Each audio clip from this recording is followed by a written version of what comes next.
Germany's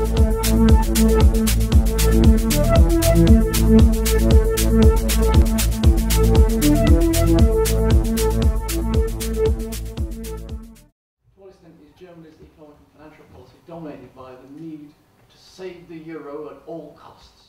I think Germany and the European establishment as a whole has really done the minimum necessary to save the euro. So the aim has not been to save the people of Europe, to save the European economies, especially the small and medium enterprises of the continent. Every step that has been taken to sort of save the euro has really been the minimum necessary to keep it together, like Draghi's announcement in 2012 when he said, we'll do whatever it takes to save the euro. Now, he hasn't, by saying that he was ready to buy government bonds on secondary markets, of course, he hasn't done that. I mean, the ECB hasn't bought a single bond under that program. But because the announcement succeeded in stopping speculation against sovereign countries, against some countries, against sovereign debt of some countries such as mine, then they concluded that that was enough, that the ECB had done enough, despite the continent falling into recession and deflation and unemployment reaching unprecedented levels in at least peacetime.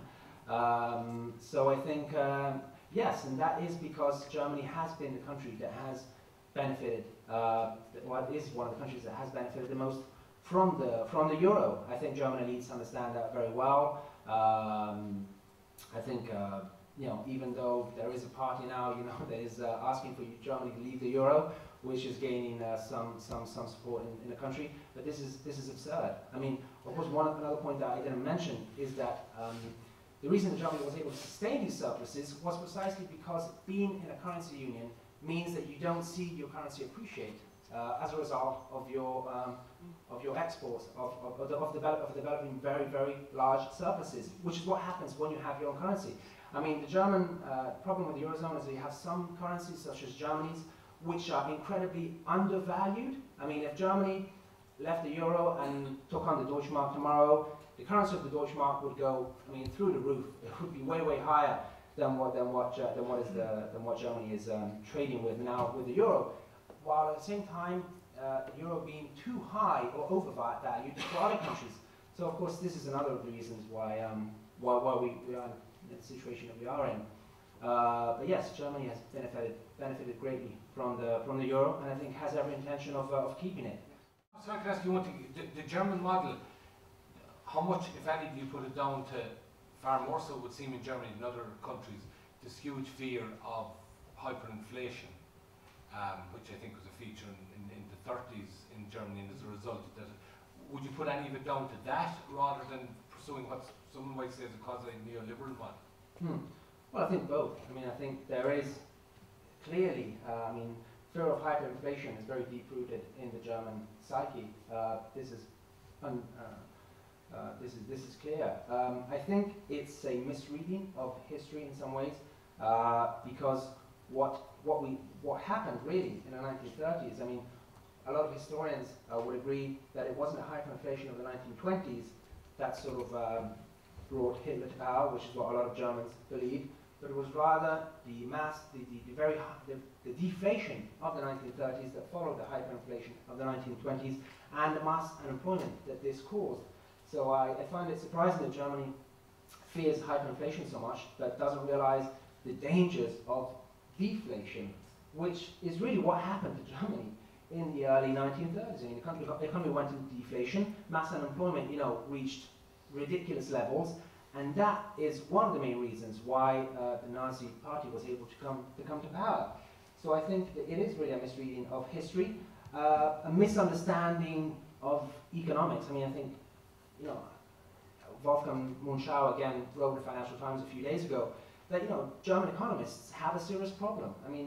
They have totally misunderstood some of the basic lessons of Keynes, and they are blinded by an ideology which is being constantly which reality is constantly shown to be wrong. Germany's fear that if the ECB were to start printing money and giving it to governments, which need liquidity in the moment, that this would lead instantly to hyperinflation. I mean, what we've seen in recent years is that the Federal Reserve has printed thousands of billions of dollars and put it in the economy. And despite that, the inflation rate in the US has remained below the 2% target.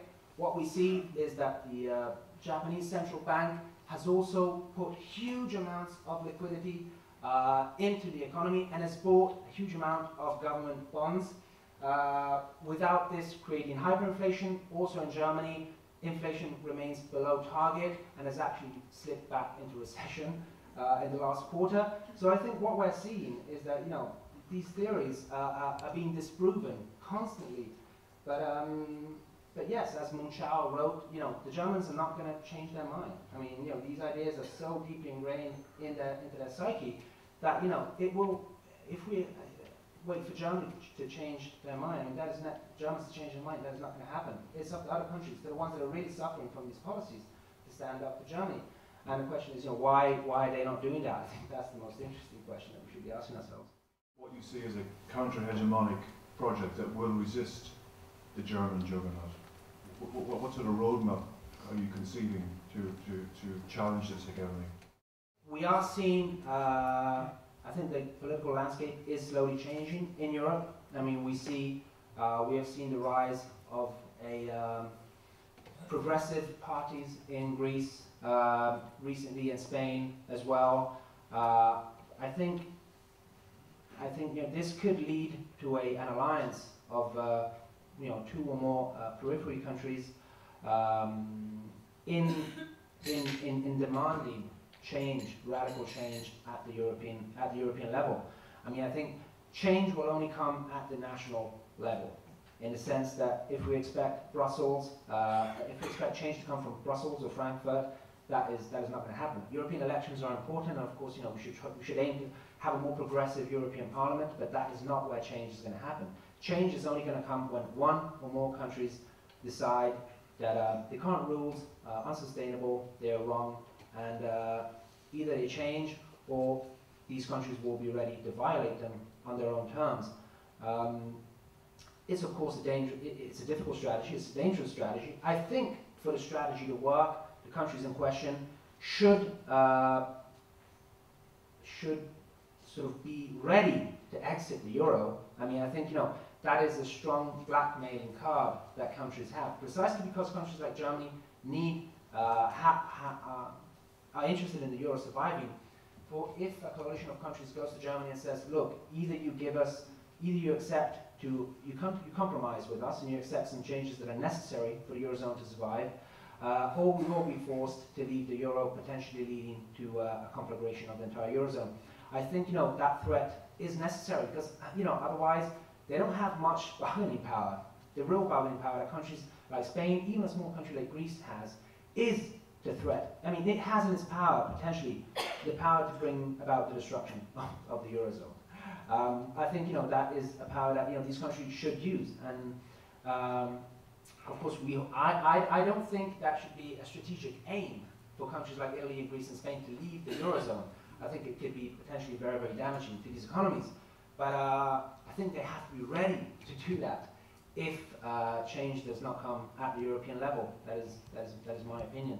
I feel there's an issue which maybe you're aware of but haven't quite touched on, and that's the ecological deficit, which many people of a certain way of thinking would see as the much more serious aspect of our times, not just for Germany and Europe, but for the world as a whole. Yes, I think that is crucial, and I think it really shows how absurd it is to be, how absurd the fact that all we are focused on in Europe for the past 6 years is fiscal deficits. It really shows that we have a totally, we have a very, very limited vision of the economy and of the problems we are facing. And of course, this also underscores the role of public investment. I mean, ecological transition of our economies is never going to come from the private sector.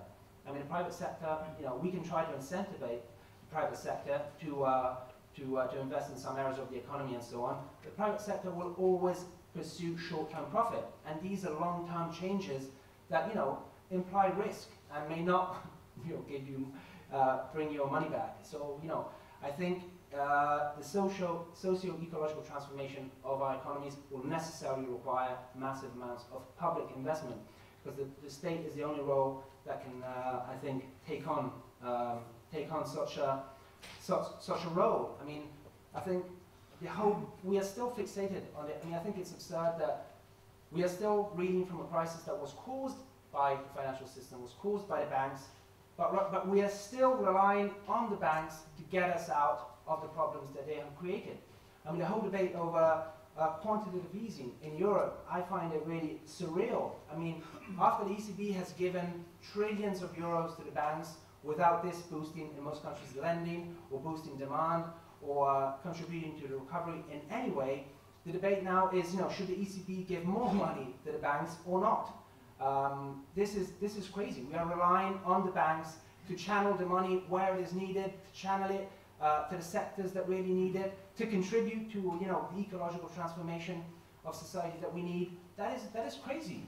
I mean, even if the banks started to lend again in the countries of the periphery, such as mine, you know, we can bet on the fact that the money would go in the wrong areas of the economy.